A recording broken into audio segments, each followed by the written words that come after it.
le gel. Sous le fuligineux éteint d'un ciel d'hiver, le froid gerce le sol des plaines assoupies. La neige adhère au flanc râpé d'un talus vert, et par le vide anti-grain se déroule de pis.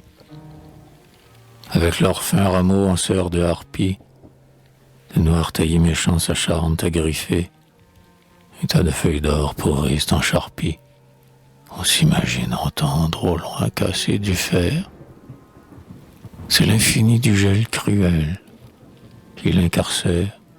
Notre âme en un étau géant qui se resserre, tandis qu'avec un dur et sec et faux accord, une cloche du bourg voisin dit sa complainte, martèle obstinément l'âpre silence, éteinte, que, dans le soir, là-bas, on met en terre un mort.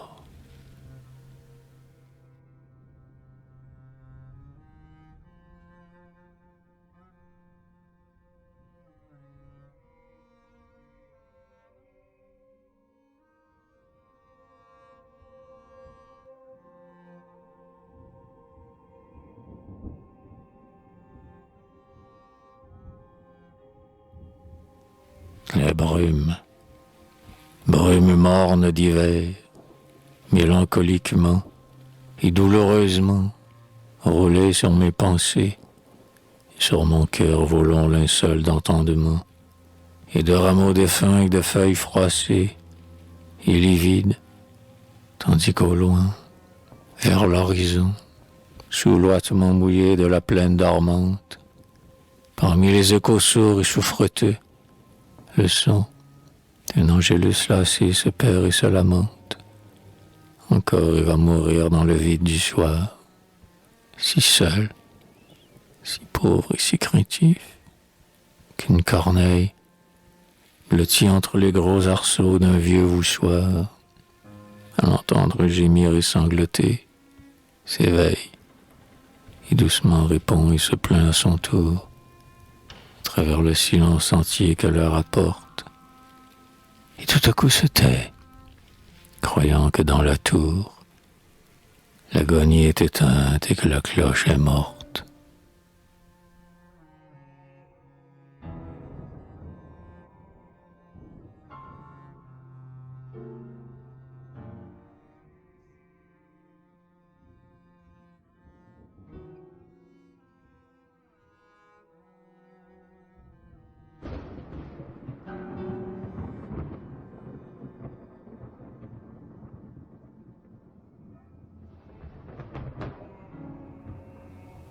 Sur la côte, un vent rude soufflait par les azurs cendrés, quand du côté de l'aube, ouverte à l'avalanche, l'horizon s'ébranla dans une charge blanche et dans un galop fou de nuages cabrés. Le jour entier, jour clair, jour sans pluie et sans brume, les crins sautant, les flancs dorés, la croupe en feu, ils ruèrent leur course à travers l'éther bleu, dans un envolement d'argent pâle et d'écume. Et leur élan grandit encore, lorsque le soir, coupant l'espace entier de son grand geste noir, les poussa vers la mer, où criaient les rafales, et que l'ample soleil de juin, tombé de haut, se débattit, sanglant, sur leur farouche assaut, comme un rouge étalon dans un rite de cavale.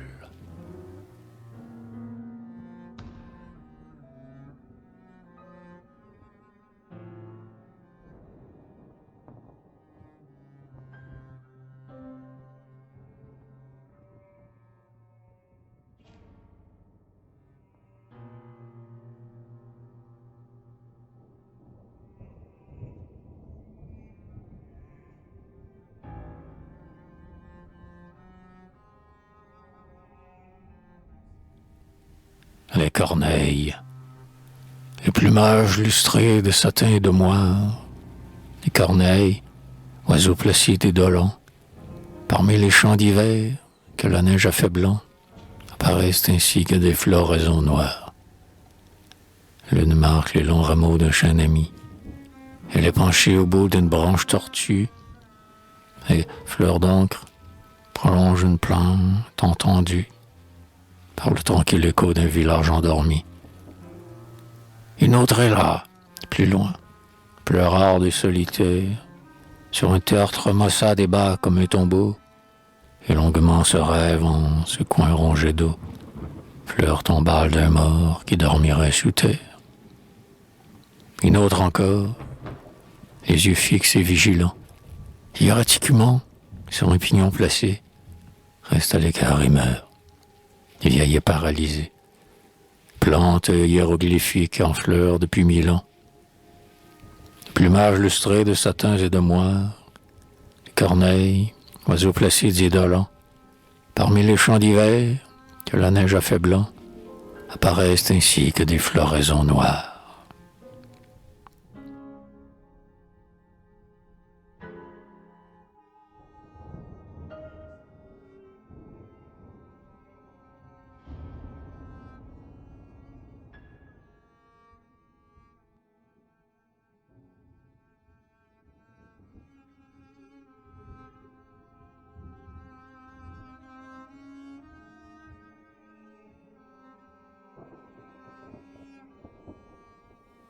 Vaguement, voir une fleur là-bas, fragile et nonchalante, en cadence dormir au bout d'un rameau clair, en cadence, le soir, fragile et nonchalante, dormir.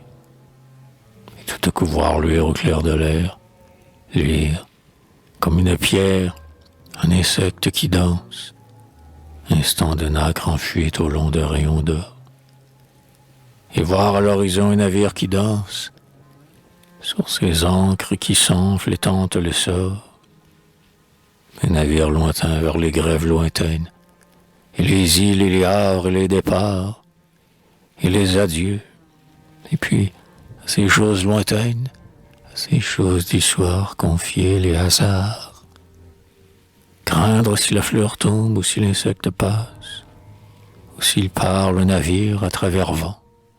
Là-bas, vers la tempête et vers l'écume et vers l'espace, danser parmi les hauts énormes, au son des glas.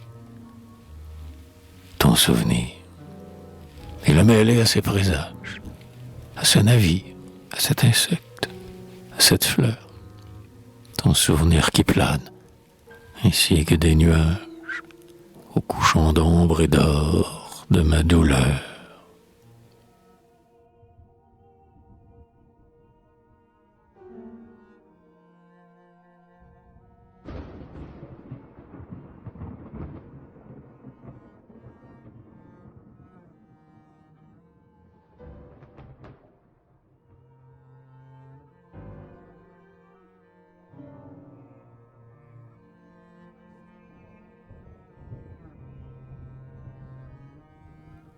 Vénus ardente, en ce soir de couleur, en ce soir de parfum, voici grandir l'orgueil d'un puissant crépuscule, plein de flambeaux cachés et de miroirs défunts. Un chêne avec colère, à l'horizon, s'accule, et, foudroyé, redresse encore ses poings au ciel.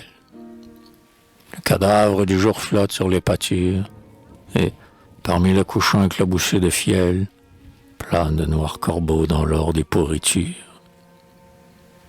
Et le cerveau, certes morne et lassé, soudain, s'éveille en ces heures de fastueux silence et ressonge son rêve infiniment lointain, où la vie allumait sa rouge violence. Et, comme un grand brasier, brûlait la volonté, et le désir jappant et la ferveur torride ressuscite le cœur mollassement dompté. Et voici que renaît Vénus fauve et splendide, guerrière encore, comme au siècle païens éclairs, qui l'adoraient en des fêtes tumultueuses, tandis qu'elle dressait, comme un pavois, ses chairs, pâles, le cou dardé, les narines fougueuses.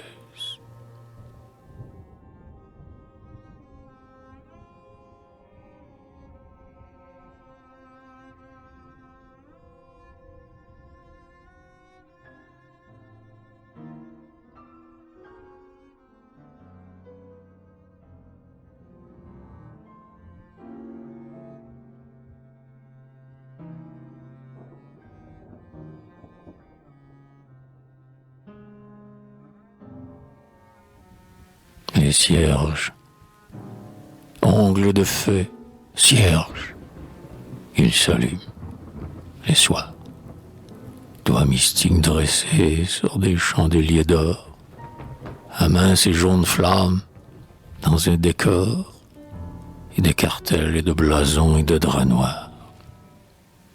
Ils s'allument dans le silence et les ténèbres, avec le grésil bref et méchant de leur cire, et se moquent.